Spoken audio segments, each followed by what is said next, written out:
Le fils de mon patron m'a viré dès qu'il a repris la direction de l'entreprise.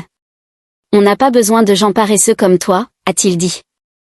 J'ai souri poliment et je suis parti. Le lendemain, son père m'a appelé. Pourquoi diable tu l'as viré? Tu n'as même pas lu son contrat? Quand il a vu le contrat, il est resté choqué, parce que ce contrat disait quelque chose d'inattendu. Je me souviens encore de ce moment comme si c'était hier. J'étais debout à côté de la machine à café du bureau, versant une touche de lait d'avoine dans mon mélange du matin, quand Ryan, le nouveau PDG et fils du fondateur de l'entreprise, est entré dans la salle de repos. Il ne m'a pas salué, n'a pas souri. Il m'a simplement regardé comme si j'étais un meuble inutile qu'il s'apprêtait à jeter. Lily, j'ai besoin de te voir dans mon bureau. Maintenant. Ce n'était pas une demande. Je travaillais pour l'entreprise depuis près de 11 ans. Pendant tout ce temps, j'avais construit le service client de zéro, négocié plus d'une centaine de contrats, formé la majorité de l'équipe qui travaillait maintenant juste devant son bureau. Mais rien de tout cela ne comptait pour Ryan. Son père, M. Cole, avait bâti l'entreprise avec ténacité et loyauté. Ryan, lui, avait simplement hérité du titre, et semblait croire que cela lui donnait le droit de jouer à Dieu. Je l'ai suivi, tentant de calmer la tension qui montait dans ma poitrine. Il ne s'est même pas assis. T'es viré, a-t-il dit, d'un ton plat, sans émotion. On n'a pas besoin de gens paresseux comme toi pour tirer cette boîte vers le bas. J'ai cligné des yeux. Sur le coup, j'ai cru à une blague tordue. Pardon. Tu m'as bien entendu, a-t-il répondu nonchalamment, tout en feuilletant une pile de papier comme s'il choisissait son déjeuner. Tu peux prendre tes affaires et partir. C'est effectif immédiatement. Je l'ai regardé, abasourdi, le cœur battant si fort que je l'entendais résonner dans mes oreilles. J'avais envie de crier, de me défendre, d'exiger des explications, mais à la place, j'ai esquissé un sourire calme, poli, parfaitement maîtrisé. Compris, ai-je dit. Bonne journée, Ryan. Je suis sorti de son bureau la tête haute. Mais à l'intérieur, je tremblais. Mes collègues m'ont regardé passer, inquiets, devinant que quelque chose n'allait pas. Certains ont commencé à se lever, prêts à poser des questions, mais je leur ai discrètement fait signe de ne rien dire. Ne rendez pas cela plus difficile. J'ai vidé mon bureau en silence. En rentrant chez moi, les souvenirs ont déferlé. 11 ans. 11 années que j'avais consacrées à cette entreprise, plus que ce que j'avais donné à ma propre famille. Des nuits blanches, des vacances sacrifiées, des appels pris en retenant mes larmes. Après mon divorce, je leur avais tout donné. Et maintenant, on me mettait dehors comme si je ne comptais pas. Mais je n'étais pas encore en colère. Pas vraiment. J'étais curieuse. Pourquoi? Cette question m'a hantée toute la nuit. J'ai à peine fermé l'œil. Il y avait quelque chose dans la manière dont Ryan m'avait viré avec tant de désinvolture, de certitude qui ne collait pas. Le timing aussi était étrange. Nous étions sur le point de finaliser l'un des plus gros contrats de l'histoire de l'entreprise. Un dossier sur lequel j'avais travaillé pendant 6 mois. Je connaissais le client sur le bout des doigts. J'avais même fixé la réunion finale pour ce vendredi. Et maintenant, j'étais partie. Avait-il seulement lu les détails du contrat? Le lendemain matin, un peu après 9 heures, mon téléphone a vibré. Numéro inconnu. J'ai hésité. Je n'étais pas sûre d'être prête à encaisser un nouveau choc. Mais une fois de plus, la curiosité l'a emporté. Lily, c'est Monsieur Cole. Sa voix m'a glacé le sang. Le vrai PDG. L'homme qui m'avait embauché, il y a 11 ans, après un seul entretien. Je viens d'arriver au bureau, a-t-il dit, la gorge visiblement serrée. Pourquoi diable tu as quitté ton poste? Qu'est-ce qui s'est passé? J'ai hésité. Votre fils m'a licencié. Silence. Puis un souffle coupé. Quoi? Hier. Il a dit que j'étais paresseuse et qu'on n'avait plus besoin de moi. Un long silence a suivi, puis sa voix est revenue, plus lente, comme s'il luttait pour garder son calme. Lily, est-ce qu'il a lu ton contrat? J'ai froncé les sourcils. Qu'est-ce que vous voulez dire? Il est censé finaliser le contrat Kingswell aujourd'hui, non? Oui, on avait une réunion prévue à 11 heures. Jésus-Christ. J'ai entendu des papiers qui volaient en arrière-plan, puis un bruit sourd, comme s'il avait violemment frappé son bureau. Lily, Ton contrat contient une clause, a-t-il dit. Une clause que j'ai exigée après le fiasco de la dernière acquisition. Tu n'es pas juste la gestionnaire du compte. Tu es la seule négociatrice autorisée pour l'accord Kingswell. Je suis restée figée. Il ne pouvait pas conclure l'accord sans moi. Monsieur Cole a continué, pas légalement, pas éthiquement, même pas pratiquement. Ce contrat va s'écrouler si tu n'es pas là. Une lente prise de conscience s'est installée en moi. Il ne l'avait pas lu. Ryan n'avait aucune idée de ce qu'il venait de faire. Et c'est à ce moment-là que quelque chose en moi a changé. La trahison faisait toujours mal, oui. Mais maintenant, je ressentais autre chose.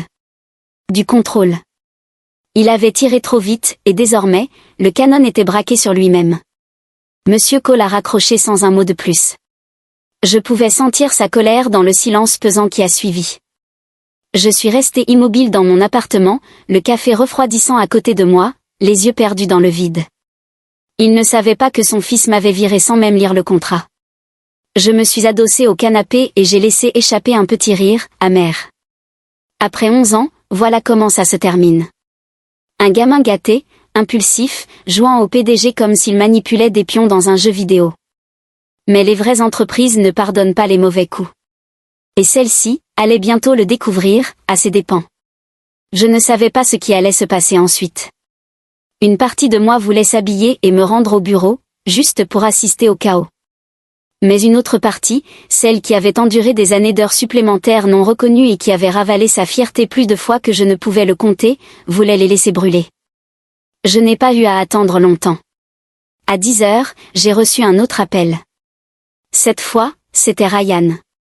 Je l'ai laissé aller sur la messagerie. 1 minute plus tard, un autre appel. Cette fois, la réception. Puis le service juridique. Puis la comptabilité. Je fixais mon téléphone qui vibrait sans arrêt, clignotant comme un sapin de Noël. Je n'ai répondu à aucun appel. L'icône des messages vocaux clignotait avec insistance. J'ai appuyé pour écouter. Lily, salut, c'est Ryan. Sa voix était tendue. Écoute, il y a eu un malentendu hier. J'ai peut-être agi un peu trop vite. On a besoin de toi aujourd'hui. C'est urgent. Rappelle-moi s'il te plaît. Urgent. Ce mot tournait dans ma tête comme une bille dans un verre. Il ne s'était pas excusé. Pas une seule fois, même pas avec cette fausse politesse d'entreprise. C'était juste de la panique déguisée en courtoisie. J'ai pris une gorgée de mon café froid, toujours immobile sur le canapé. À 10h32, mon téléphone a vibré de nouveau. Cette fois, c'était un numéro que je n'avais pas enregistré depuis des années. Nicole, une ancienne collègue. On s'était rapproché quand elle travaillait encore dans mon service, avant d'être transférée au marketing. J'ai décroché. Lily, tu ne vas pas croire ce qui se passe ici, a-t-elle chuchoté, la voix à peine audible. Et c'est moi. Ryan vient de se faire démonter par son père. Devant tout le monde. La salle de réunion était pleine. Monsieur Cole est entré et a claqué le contrat Kingswell sur la table. J'ai levé un sourcil. Il a apporté le contrat? Oh oui. Et il a posé une seule question, tu as lu ça avant de virer Lily? Ryan a essayé de s'en sortir, il a parlé de nouvelle direction et de réévaluation des rôles, mais Monsieur Cole n'y a pas cru une seconde. Il a tourné directement à la clause dont tu parlais tout le temps, celle qui dit que tu es l'unique négociatrice autorisée sur le compte Kingswell. Cette clause est là pour une raison. Je le sais, tout le monde le sait. Sauf Ryan. Elle s'est interrompue un instant. J'entendais le bourdonnement du bureau en arrière-plan. Lily, il était pâle. Genre vraiment pâle, comme un fantôme. Il a compris que c'était à cause de lui que Kingswell allait probablement se retirer. J'ai expiré lentement. Et qu'est-ce que Monsieur Cole a dit? Il lui a dit que si ce contrat tombait à l'eau, son poste à lui deviendrait négociable. J'ai relâché un souffle que je ne savais même pas que je retenais. C'était la première fissure dans l'armure de Ryan. Je ne sais pas ce que tu comptes faire, a ajouté Nicole, mais quoi que ce soit, tu tiens les cartes en main maintenant. J'ai terminé l'appel avec un simple merci, puis je me suis levée et j'ai regardé par la fenêtre. L'horizon de la ville était calme, immobile. J'ai toujours trouvé du réconfort dans ce silence-là, la ville, indifférente au chaos humain, continuait son cours, imperturbable. À 11h15, un autre message est arrivé. Cette fois, c'était directement de Monsieur Cole. Lily, je suis sincèrement désolée pour ce qui s'est passé. J'ai mal jugé la situation. S'il te plaît, viens au bureau.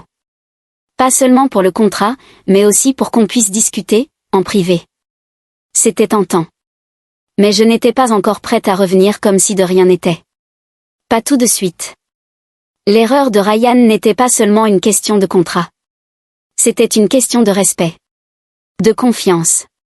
Et d'années de travail que rien, ni un appel paniqué ni une chaise autour de la table de négociation, ne pouvaient effacer.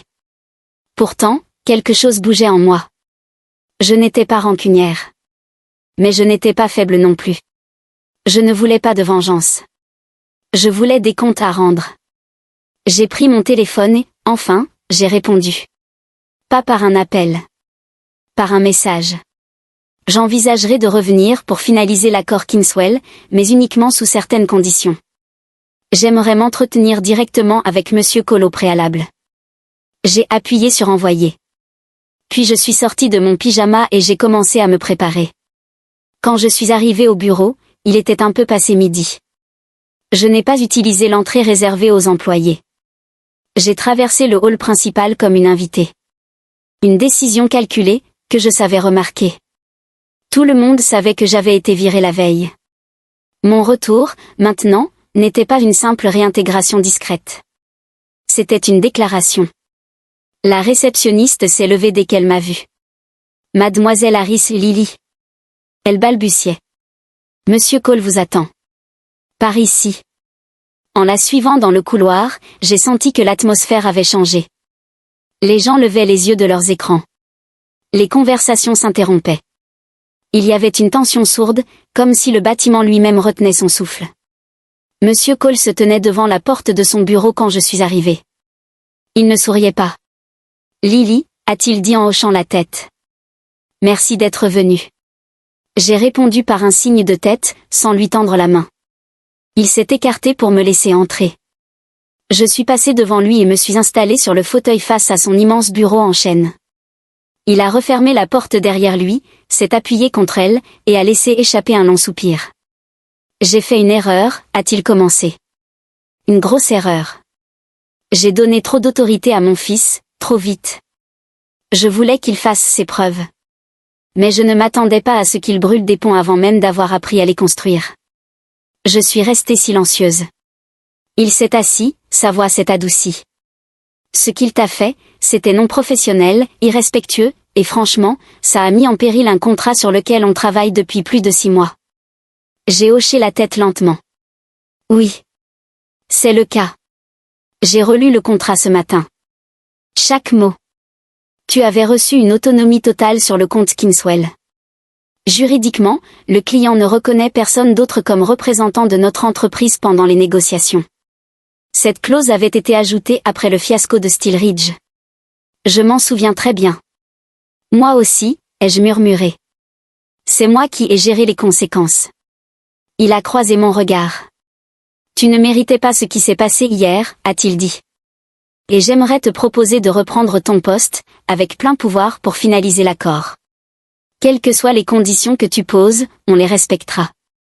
Il y avait de la sincérité dans son ton, du regret aussi. Mais ce n'était pas seulement une affaire de contrat. C'était une question de leadership, de responsabilité, de dignité. Je reviendrai, ai-je répondu. Mais je veux tout par écrit.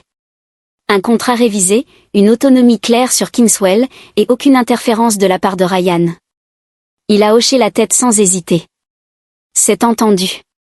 Et une chose de plus, ai-je ajouté, la voix ferme. Cela ne peut plus jamais se reproduire. Ni pour moi, ni pour personne. Un long silence a suivi.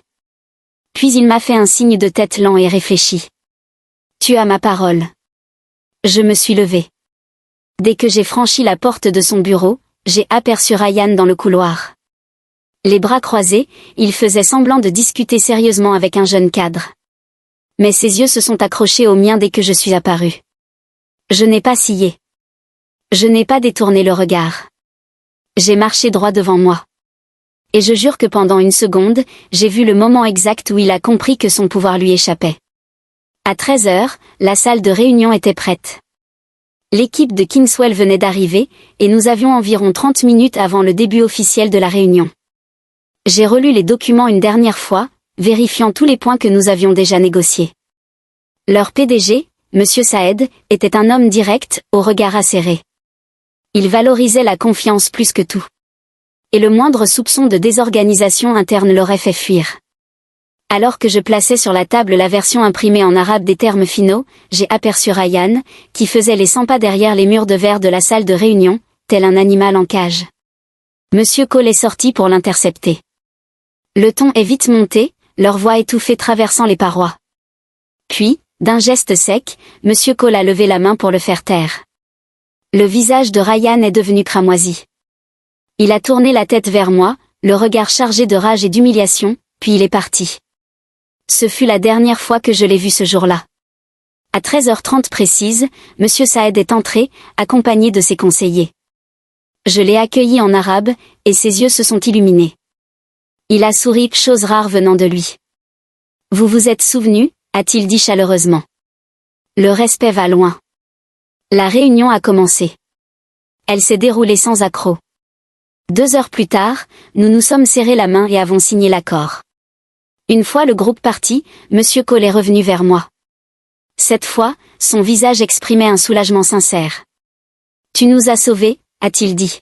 « Et je te dois bien plus que des excuses. » « Ce que tu dois à cette entreprise, ai-je répondu, c'est un leader. Un vrai.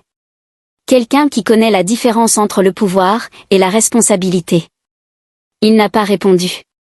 Plus tard dans la soirée, alors que je marchais vers ma voiture, la tension que j'avais portée pendant les dernières 48 heures a enfin commencé à se dissiper. Je n'étais pas revenue comme une simple employée. J'étais revenue comme une femme qui connaissait sa valeur et qui exigeait qu'elle soit reconnue. Mais je savais aussi que ce n'était pas fini. Ryan était resté silencieux aujourd'hui, mais les hommes comme lui ne disparaissent pas. Ils se retirent. Puis ils ripostent. La semaine suivante, l'accord Kingswell faisait la une de notre bulletin sectoriel. Une percée dans les négociations transfrontalières, titrait-on. La société Colin conclut un partenariat historique avec un distributeur du Moyen-Orient, grâce à une stratégie personnalisée et un leadership multilingue. Ils ne m'ont pas mentionné par mon nom. Mais tout le monde dans l'entreprise savait qui avait scellé cet accord. Ma boîte mail a été inondée de félicitations discrètes. Des messages internes de collègues restés silencieux pendant la tempête. Certains venaient de jeunes que j'avais mentorés des années plus tôt. D'autres, de managers qui m'avaient ignoré en réunion, mais qui, maintenant, louaient mon sang-froid et mon leadership en situation de crise. J'appréciais leurs mots. Mais je n'étais pas naïve. Je savais à quelle vitesse les gens changent, quand le vent tourne. L'ambiance dans les bureaux s'était allégée. On entendait de nouveau des rires, des conversations détendues, même dans la salle de pause. Monsieur Cole avait été clair, Ryan n'était plus impliqué dans les décisions de haut niveau jusqu'à nouvel ordre. Et pourtant, je n'arrivais pas à me débarrasser de cette sensation étrange. Des petits incidents ont commencé à se produire. D'abord, les rapports de frais. Le remboursement de mes déplacements pour la réunion Kingswell a été retardé.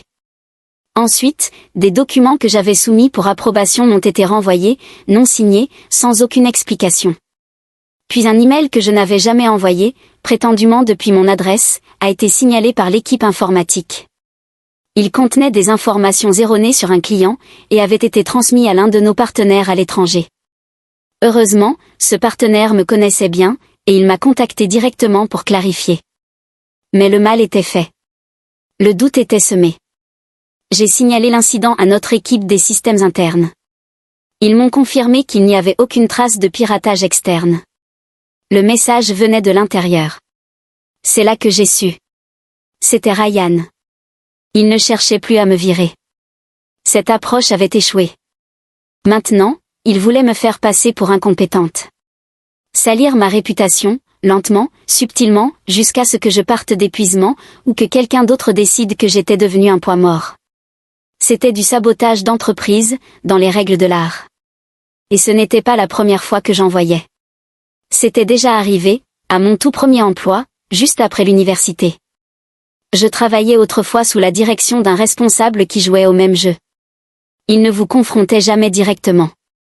Il vous coupait vos ressources, vous isolait des projets, empoisonnait doucement votre réputation, jusqu'à ce que la seule option restante soit de disparaître. Mais je n'avais plus 22 ans. Et je n'allais pas disparaître. J'ai tout documenté. Chaque email manqué. Chaque erreur que je n'avais pas commise. Chaque retard. J'avais appris à la dure que les traces écrites sont plus puissantes que les émotions, surtout dans un environnement comme celui-là. J'ai même commencé à tenir un carnet personnel, notant les heures, les dates, les conversations, au cas où. Puis, un après-midi, j'ai entendu quelque chose qui a confirmé mes soupçons. Je passais près de la salle de conférence quand j'ai entendu la voix de Ryan à l'intérieur. Trop forte pour une discussion privée. Elle est instable, disait-il. Depuis son retour, elle est imprévisible, agressive. Je ne pense pas qu'elle soit apte à gérer des clients sous haute pression.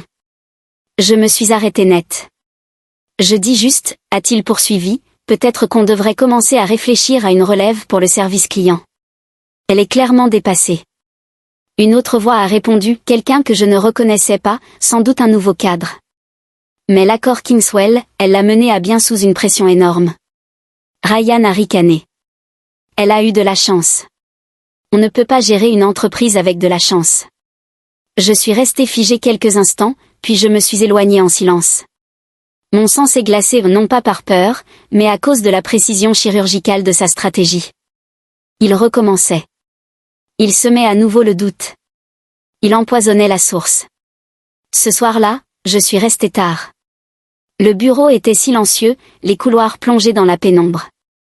Je me suis assise seule dans la salle de réunion vitrée, regardant les lumières de la ville, me demandant combien de batailles il me faudrait encore mener, juste pour continuer à faire mon travail.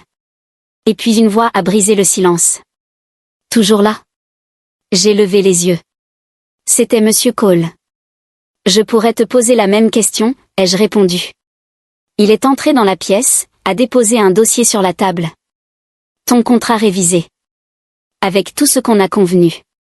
Je l'ai ouvert, j'ai lu les termes. C'était solide. J'ai hoché la tête en signe d'approbation. J'ai aussi lancé un audit interne, a-t-il ajouté. Trop de choses ont été mal classées dernièrement. J'ai relevé brusquement les yeux. Il a soutenu mon regard. Je ne suis pas aveugle, Lily. Je sais que Ryan n'en a pas fini. Pourquoi tu ne l'arrêtes pas, ai-je demandé. Un long silence a suivi avant qu'il ne réponde. Parce que j'avais besoin de voir jusqu'où il irait. Il avait l'air épuisé. À cet instant, il ressemblait plus à un père qu'à un PDG. Tu protèges l'entreprise, ai-je dit. Il a secoué la tête lentement. J'essaie de vous protéger tous les deux.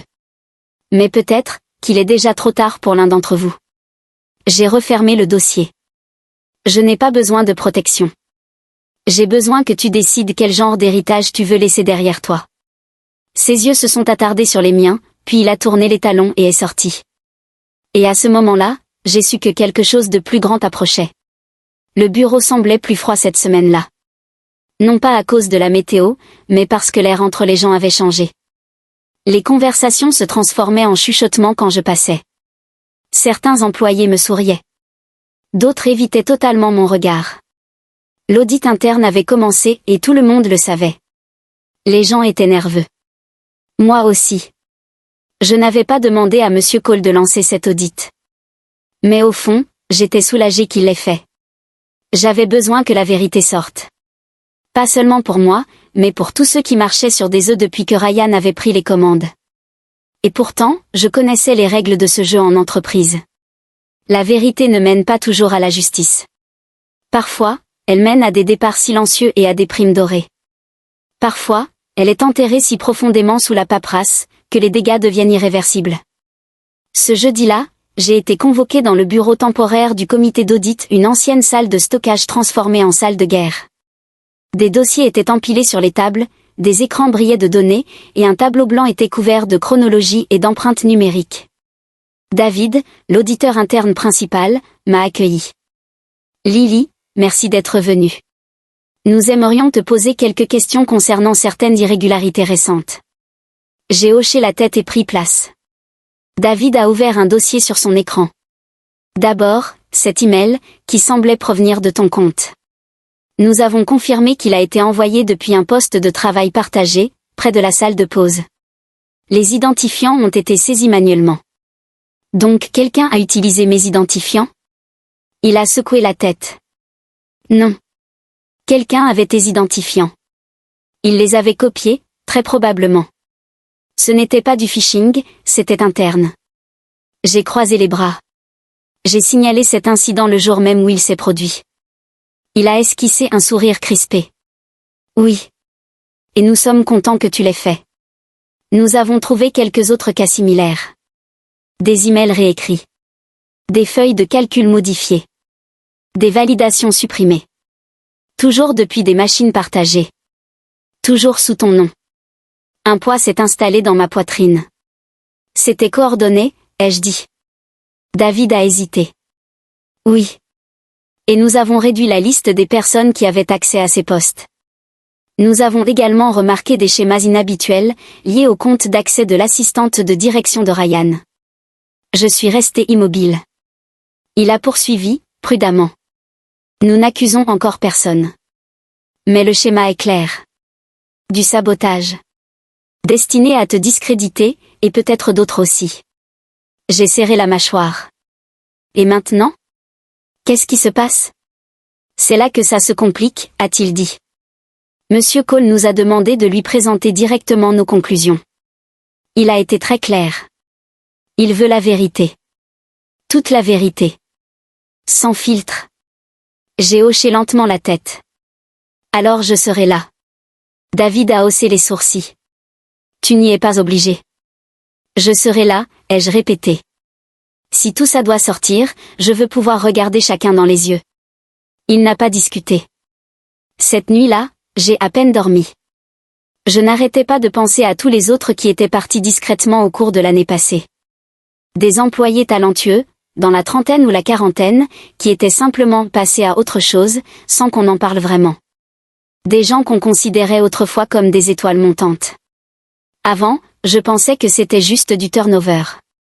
Mais maintenant, je me demandais, combien d'entre eux avaient été poussés dehors en silence, à cause des jeux de Ryan? Le lendemain matin, je suis arrivé tôt dans la salle du conseil exécutif. Monsieur Cole était déjà là, debout devant la fenêtre, le regard perdu, comme un homme qui attendait que la dernière carte tombe. David et 2 autres auditeurs sont arrivés ensuite. Puis Ryan est entré, 10 minutes en retard, l'air suffisant, téléphone en main. Aucun signe d'inquiétude sur son visage, jusqu'à ce qu'il me voie. Il s'est arrêté à la porte. Elle ne fait pas partie du comité d'audit. Monsieur Cole ne s'est pas retourné. Elle est ici à ma demande. Ryan a déplacé son poids d'un pied à l'autre, visiblement mal à l'aise. Tout cela est censé rester interne. Confidentiel. Alors tu aurais dû le garder ainsi, quand tu as utilisé les ressources de l'entreprise pour fabriquer des emails, ai-je dit, la voix calme mais tranchante. Ryan a ricané. C'est ridicule. David est intervenu. Nous avons retracé plusieurs tentatives de connexion, liées au compte de ton assistante. Toutes connectées à des irrégularités visant le travail de Lily. Il y a une chronologie claire. Le visage de Ryan a commencé à changer. Son masque de suffisance s'est fissuré. Vous exagérez. Elle est juste amère d'avoir été renvoyée. Je l'ai regardé droit dans les yeux. Tu ne m'as pas renvoyé, Ryan. Tu m'as saboté. Et tu as failli faire capoter le plus gros contrat que cette entreprise ait conclu en 5 ans. Monsieur Cole s'est enfin tourné vers lui. Je t'ai donné une chance, a-t-il dit calmement. Je t'en ai donné plus d'une. Et tu n'as fait que démolir les gens qui essaient de construire quelque chose de vrai ici. La bravade de Ryan a vacillé. Ce n'est pas ce que tu crois. Non, l'a coupé Monsieur Cole. C'est pire. Un lourd silence a envahi la pièce. Puis Monsieur Cole s'est levé. Le conseil examinera ce rapport. En attendant, tu es suspendu. Avec effet immédiat. Ryan a ouvert la bouche pour protester, mais aucun mot n'est sorti. Il m'a regardé une dernière fois, non pas avec rage, mais avec incrédulité, comme s'il réalisait enfin qu'aucun de ses petits jeux habituels ne le sauverait cette fois. Il est sorti en silence. Je suis resté. Monsieur Cole a poussé un long soupir, ses épaules affaissées. Je l'ai laissé tomber, a-t-il dit. En tant que dirigeant, et peut-être en tant que père. On ne peut pas guider quelqu'un qui refuse de grandir, ai-je murmuré. Mais tu peux encore diriger cette entreprise. Tu as encore ce choix-là. Il m'a regardé, puis a hoché la tête. Et pour la première fois depuis que tout cela avait commencé, j'ai senti le poids se lever. 2 semaines ont passé depuis la réunion d'audit. Mais l'impact de ce matin-là résonnait encore dans chaque recoin du bâtiment. Ryan n'était pas revenu. Et son fameux sourire arrogant, qu'il portait comme une médaille, était désormais devenu un sujet de chuchotement dans les couloirs. Le conseil a agi rapidement. Les preuves étaient trop solides, trop détaillées, trop accablantes pour être ignorées, les emails falsifiés, les connexions traçables, les fichiers mystérieusement disparus, les tentatives d'instrumentaliser des plaintes RH, tout cela sous la direction de Ryan ou par des personnes qui l'avaient manipulé. Quand le rapport final est sorti, c'était clair, Ryan n'avait pas seulement essayé de me saboter. Il avait compromis l'intégrité même de l'entreprise. Sa suspension est devenue un licenciement. L'annonce officielle mentionnait des « violations de la conduite éthique » et des « fautes internes ». Pas de procès. Pas de communiqué de presse. Juste une sortie discrète, par la porte arrière de l'histoire corporative. Mais la rumeur s'est propagée, malgré tout. Je pensais que je me sentirais triomphante en apprenant la nouvelle. À la place, je me suis sentie calme. Pas victorieuse. Juste stable. Comme si j'avais traversé la tempête et que je pouvais enfin respirer. Quelques jours plus tard, Monsieur Cole m'a convoqué dans son bureau. « Ferme la porte », a-t-il dit. Je l'ai fait. Il s'est assis à son bureau, un dossier devant lui, mais il ne l'a pas encore ouvert.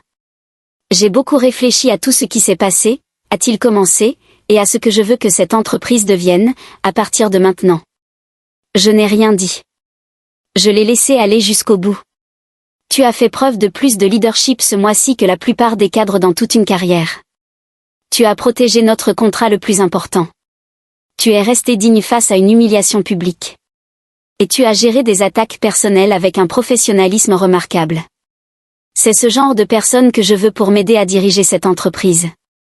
Il a fait glisser le dossier vers moi. À l'intérieur, une lettre de promotion. Directrice de la stratégie client. Un poste de direction, rattaché directement à lui. J'ai levé les yeux, surprise. Je n'ai rien demandé. Je sais, a-t-il répondu. C'est justement pour ça que tu le mérites. J'ai hésité, puis j'ai hoché légèrement la tête. Si j'accepte, je veux avoir mon mot à dire sur la manière dont on avance. Je ne veux pas juste porter un titre. Je veux reconstruire cette culture. De la bonne manière. Il a souri. C'est exactement ce que j'espérais entendre. Plus tard dans la soirée, alors que j'étais seule dans mon nouveau bureau temporaire, en attendant les rénovations, je fixais la plaque vide sur la porte. Pendant des années, j'avais arpenté ces couloirs en me demandant si quelqu'un voyait vraiment ce que je faisais. Les nuits tardives, les clients sauvés, les crises désamorcées sans un mot, sans reconnaissance. Je croyais qu'en gardant le silence, j'évitais les conflits. Que c'était le meilleur moyen de préserver la paix. Mais ce silence avait failli tout me coûter. Ce n'était pas qu'une question de contrat ou de poste. C'était une question de mémoire, se rappeler que la confiance en soi n'est pas de l'arrogance. Et que le professionnalisme n'est pas de la faiblesse. J'avais été sous-estimée, écartée, sabotée, mais jamais vaincue. Et je ne m'étais jamais laissée envahir par l'amertume. Pour moi, c'était ça, la véritable victoire. Dans les semaines qui ont suivi, j'ai commencé à restructurer le département. J'ai rouvert les canaux de communication. J'ai réintégré des personnes qui avaient été injustement poussées vers la sortie. J'ai mis en place un système de signalement anonyme, pour que plus personne n'ait à craindre de représailles en osant parler. J'ai même pris du temps pour les jeunes employés, ceux qui débutaient à peine. Certains avaient assisté, en silence, à tout ce que j'avais traversé, et m'avaient demandé, timidement, comment j'avais fait pour rester forte. Je leur ai dit la vérité. On ne choisit pas toujours les batailles, ai-je dit. Mais on peut toujours choisir qui l'on devient, au cœur de ces batailles. Quant à Ryan, la dernière chose que j'ai entendue, c'est qu'il passait des entretiens dans de petites entreprises, hors de l'État. Mais sa réputation l'avait rattrapé. Certains disaient que M. Cole avait usé de ses relations pour éviter que son nom ne soit publiquement traîné dans la boue. Peut-être était cela le dernier acte d'amour d'un père. Je n'ai pas posé de questions. Je n'en avais pas besoin. Un après-midi, en marchant dans les couloirs du bureau, je suis passé devant la paroi vitrée qui, autrefois, avait accueilli la négociation du contrat Kingswell. Je me suis arrêté un instant, me remémorant tout, le sabotage, l'appel, la panique, puis le triomphe. Ce contrat avait changé le cours de ma carrière. Mais le vrai tournant, lui, s'était produit à un moment bien plus simple. C'était lorsque j'avais souri à Ryan, et que j'étais sorti de son bureau, sans supplier. Ce n'était pas une reddition. C'était un refus. Le refus de laisser qui que ce soit, fils du patron ou non, me voler ce que je savais valoir. Plus jamais.